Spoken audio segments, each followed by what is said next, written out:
ஹல்லேலூயா. பிள்ளைகளே, இன்னைக்கு இந்த உலகத்துல நம்ம வாழ்றோம். இது நமக்கு நிரந்தரம் இல்லை.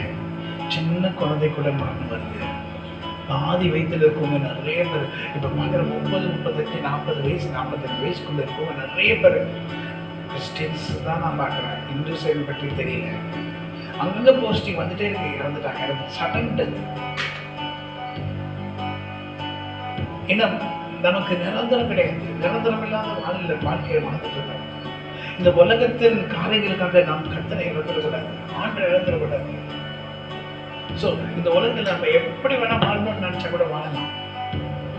ஆனா உண்மையா உத்தமமா வாழுகிறவங்களா நம்ம இருக்கமானார் நமக்கு கர்த்தர் உகந்த இடத்தை வச்சிருக்கிறார். அந்த உகந்த இடத்துக்காக நம்ம போராட வேண்டும்.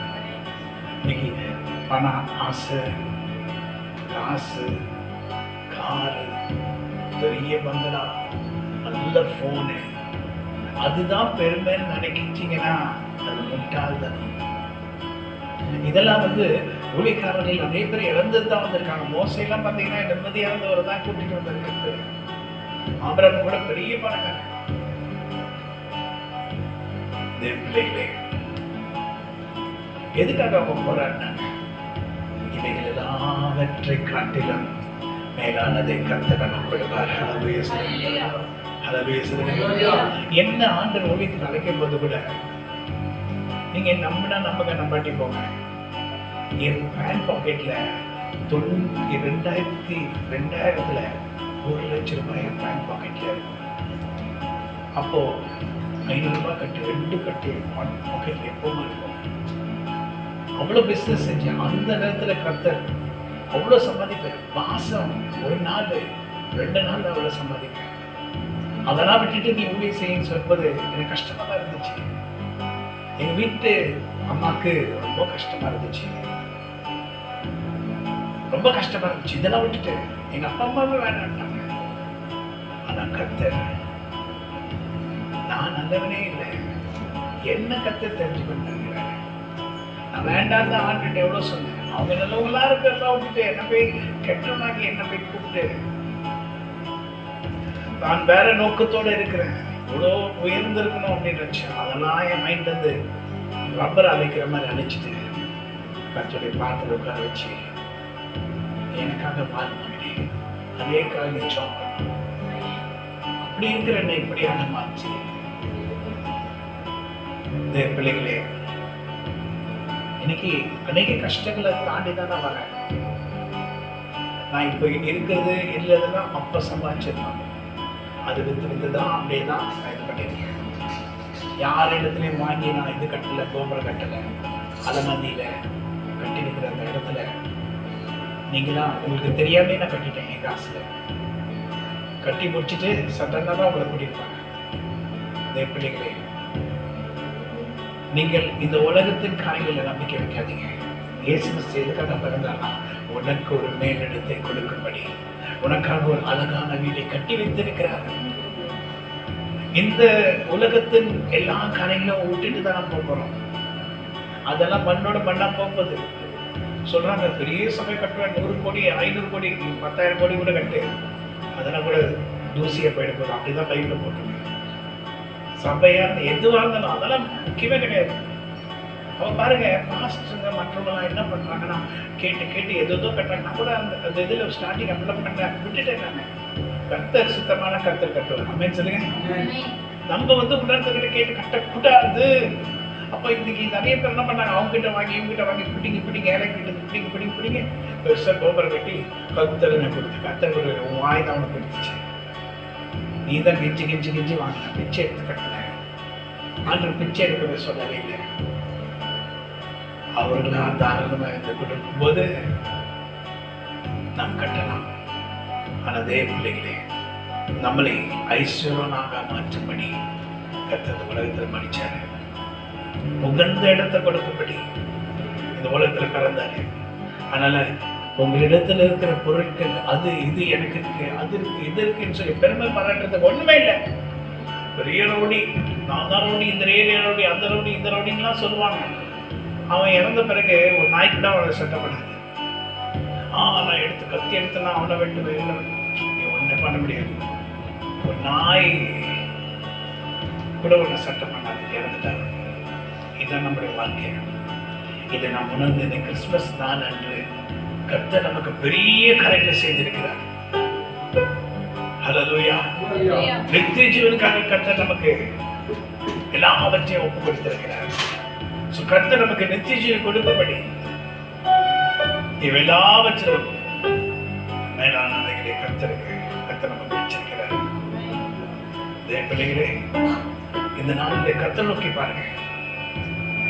கர்த்தருக்கு நீ என்ன செய்கிற? அப்ப நான் ஆண்டு யோசித்திருப்பாரு, இவன் என்கிட்ட பணத்தை பார்க்கறானா, எல்லாத்தையும் கொடுத்துட்டாரு. ஆண்டு எனக்கு எல்லாமே கொடுத்துட்டாரு, கேட்காம கொடுத்துட்டாரு. பிசினஸ் ஏன் சார் நான் தான் செய்யணும்? நான் செய்யவே இல்லை, நிச்சயமா சொல்றேன். அந்த காலத்தில் நான் செய்யலாம், அவரே பண்ணாரு. யார் பண்ணா? தேவ தூதர்கள் வச்சு பண்ணாங்க. பிசினஸ் பண்ணக்கூடியவரை மன்னர்கள்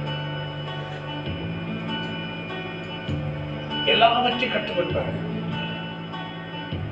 பெத்தேல் கட்டின புதுசுல கூட ரொம்ப தேவைகள் இருந்துச்சு. அப்போ என்னுடைய நல்லா விற்கணும். அப்ப பாருங்க, ஆண்டவர் சொல்றாரு, ஒருத்தன் கேட்பான், அவனுக்கு போய் கொடு. ஸோ அவன் இத்தனை 20 லட்சத்துக்கு அந்த இடத்த கேட்டான். இனி கொடு, நீ போனா 20 லட்சம் கொடுப்பான். ஆண்டு சொன்னாரு. நான் போனேன், கொடுத்தேன். இன்னும் கொஞ்ச நாள் அது கம்மியாயிடும், அதனால கொடுத்துடும் அவனுக்கு அப்படின்னாரு. அதே போல இன்னும் கொஞ்ச நாள் அது கம்மியாயிடுச்சு. ஆனா இதெல்லாம் பிளான் பண்ணி எல்லாம் செய்கிற ஒரு ஆண்டவர். அப்போ நம்மளை உயர்த்துகிற ஒரு ஆண்டவர். அப்போ நம்மை அர்ப்பணிக்க வேண்டும். இன்னைக்கு கிறிஸ்துமஸ் தான். எனக்காக யாவையும் செய்தவரே, செய்து முடிப்பவரே, எம்மாறுங்கள்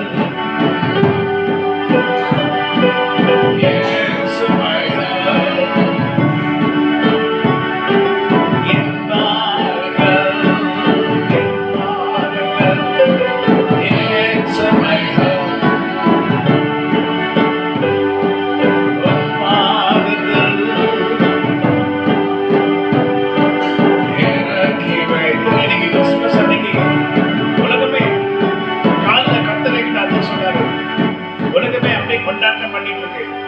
இயேசு கிறிஸ்துக்கு அனுமதி இல்லை. இயேசு கிறிஸ்துக்கு அனுமதி இல்லை. கொண்டாடுறாங்க. ஆனா இயேசு கிறிஸ்துக்குள்ள அனுமதி கிடையாது.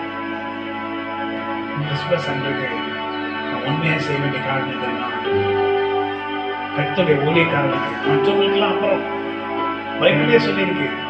இயேசு கிறிஸ்துடைய பாதத்துல விலையேறப்பட்ட தைலத்தை போடு அம்மா துடைக்கிறாங்க. அப்ப பக்கத்துல போய் சொல்றாங்க, இது போய் வித்துட்டு ஏழைக்கு கொடுக்கணும். இல்லை தரித்திரம் எப்போ உங்ககிட்ட இருக்காங்க. ஏழை கொடுக்குறவங்க கர்த்தருக்கு கடன் தான் கொடுக்கணும். நீ 100 ரூபாய் கொடுத்தீங்கன்னா 100 ரூபாய் கிடைக்கும். ஆனா கர்த்தருக்கு கொடுக்குறவங்க 100 ஆசீர்வாதத்தை பெற்றுக் கொள்வாங்க. இந்த கிறிஸ்துமஸ் அன்னைக்கும் புதிய வருஷமும் நன்றி எப்படி சொல்லுவோம்? கர்த்தருக்கு கொடுப்போம். கர்த்தர் இந்த விஷயத்துல கரெக்டா இருந்ததுனால தான் கர்த்தர் எனக்கு ஆசீர்வதித்து பிசினஸ் கூட எல்லாவற்றையும் ஞானத்தை அறிவை எனக்கு கொடுத்தாங்க. ஃபர்ஸ்ட் சம்பாதிச்ச ஃபர்ஸ்ட் ஆண்டுக்காக எடுத்து வச்சேன். நான் எந்த காசு எடுத்து வச்சிருந்தான் மற்ற கதைகளை பண்ணுவேன். மற்றதெல்லாம் பண்ணிட்டு இன்னைக்கு நிறைய பேர் மிச்சம் இருந்தா ஆண்டு கொடுக்குறாங்க. இதனால தான் உனக்கு ஒண்ணுமே இல்லை, ஒண்ணுமே இல்லாம போயிடுது. அப்படியே வறட்சி ஆயிடுது. ஃபர்ஸ்ட் உனக்கு கிடைக்கிற 100 ரூபாயில 10 ரூபாய் எடுத்து வச்சுட்டு 90 ரூபாய் நீ செலவு பண்ணினா கர்த்தர் அந்த 90 ரூபாய் ஆசீர்வதிப்பார். நீங்க இதுதான் தப்பு பண்றோம். பைத்துக்கு ஆராதனமா பண்றோம். யாருக்கிட்டையும் போய் கர்த்தர் இடத்துல கொடுக்கிறவங்களுக்கு, கர்த்தருடைய ஊழியங்களுக்கு கொடுக்கிறவங்களுக்கு, கர்த்தர் 100 சபைகளுக்கு கொடுக்கிறவங்களுக்கு 100 ஆசீர்வாதத்தை கர்த்தர் நிச்சயமாய் கொடுப்பார். நிச்சயமாய் உன்னுடைய நம்பிக்கை வீண் போகாது. இந்த 2026 போல வருஷம் நீ பார்த்திருக்கவே மாட்டீங்க. இனி 2007 இருந்து பார்க்கவே மாட்டீங்க. நல்லா கேட்டுக்கோங்க. கிளீனா சொல்றேன். இன்னைக்கு இந்த டிசம்பர் 31ஆம் தேதி வரைக்கும் தான் டைம்.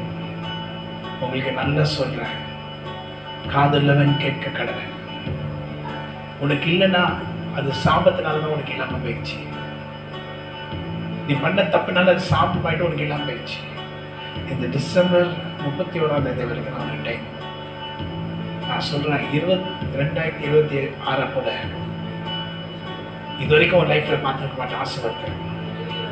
இனி 2007 இருந்து 2027 ஆக்க முடியாது.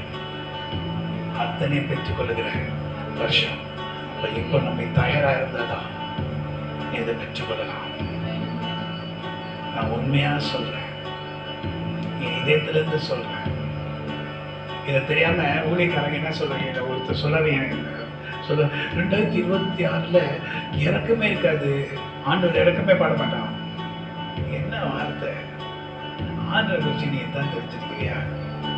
ஆண்டவர் இறக்கமும் ஒழுக்கமும் பரிசுத்த ஆவியானவர் வரும் வரைக்கும், நம்ம கும்பிடுற போல வரைக்கும் இறக்கமும் ஒழுக்கமும் இயேசு கிறிஸ்து வரும் போது பரிசுத்த ஆவியானவர் போகும்போது அப்புறம்தான் இறக்கிறார்.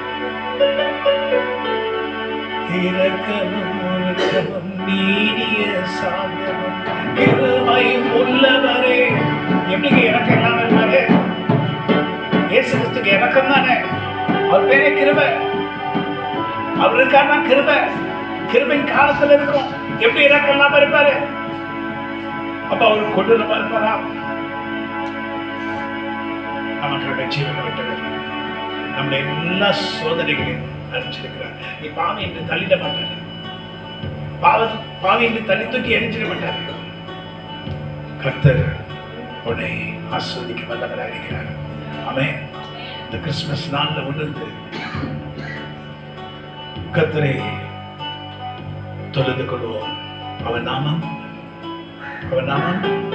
அதிசயமானவர், ஆலோசனை கர்த்தர், நித்திய பிதா, சமாதானத்தின் பிரபு, எல்லாவற்றையும் இம்மானுவேல், யெகோவா ஷமா, யெகோவா ஈரே, யெகோவா ரஃபா.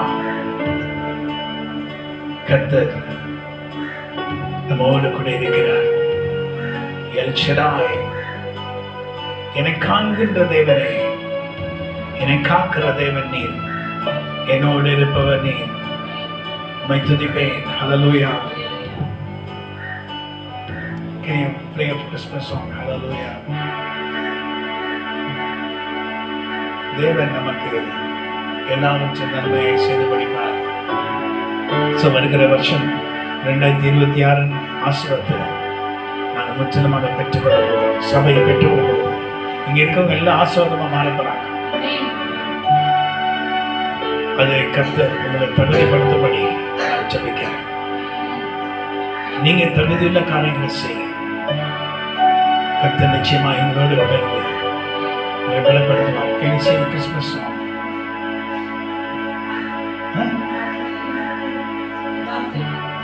தமிழ்ல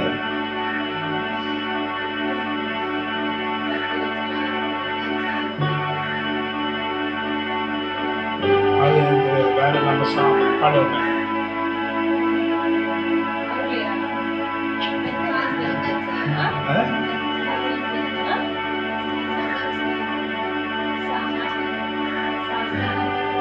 சாஸ்தாங்கம் செய்யவார், சாஸ்தாங்கம் செய்யவார், சாஸ்தாங்கம் செய்யவார். இயேசுவே